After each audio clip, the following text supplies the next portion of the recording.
Today we are going to discuss about rubber and of course this white thing coming from this tree.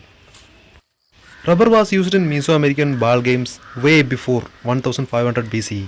Yeah, even before Aztec and Mayan cultures.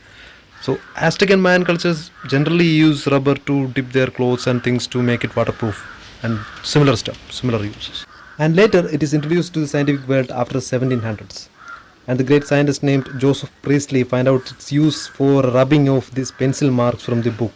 So then it is called rubber. Yeah.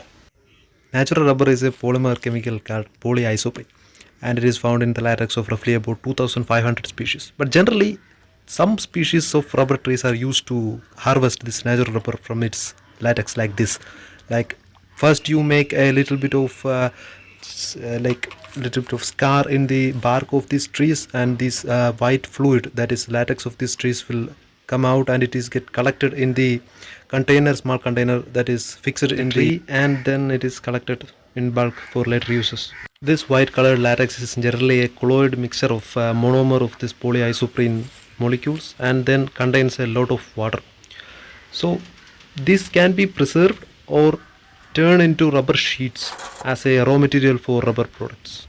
Rubber trees are cultivated for this latex, and this is generally turned into rubber sheets, which is a raw material for many rubber based industries. Today I will show how this white fluid is transformed into a rubber sheet.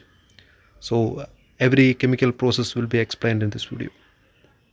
Actually, as I said, this rubber latex is actually monomers of isoprene molecules suspended in water, and it contains many other chemicals too, but we are not bothered about other chemicals.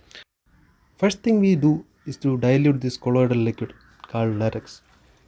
Then we need to agglomerate these particles suspended in this colloid to make a solid mass of material. For that we add acid.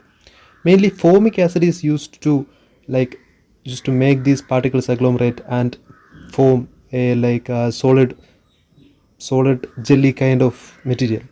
So after some times this material got thickened and it will be like this, but it still contains a lot of water by weight. So in order to reduce that and make it thin sheets, we use this machine. So after squeezing through this machine, we will get a fine, very thin rubber sheet that is then dried in sunlight to prevent any kind of fungal growth or anything like that. So this will become a basic raw material for many natural rubber industries, which is still used to make many products.